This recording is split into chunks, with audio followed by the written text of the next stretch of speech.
Today, when the Hindu government tried to demolish the houses of Muslims in Gulpara, Assam, they were met with resistance. Later, when the Hindu police opened fire, 2 Muslims named Shakur Hossain and Qutbuddin Sheikh were killed. The Hindus have also captured many Muslims. In other words, the killing of Muslims is going on in Assam at this very moment.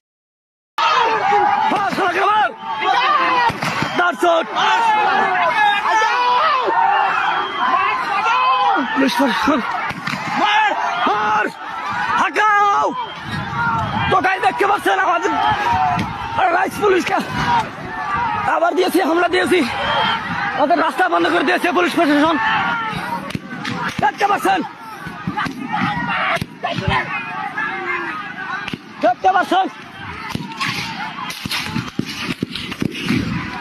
এরা public সব firing কৰি আছে ফাঁকা গুলি মাৰি আছে মাইকী বিলাকো পিঠাই আছে আপোনালোকে চাওক লাইভটো চাওক পুৰা গুলি ফায়াৰিং কৰি আছে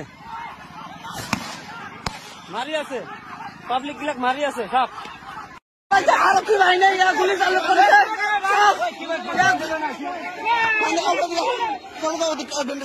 কিবা বান্ধ না কি বান্ধে গামছা বলো টানা আছে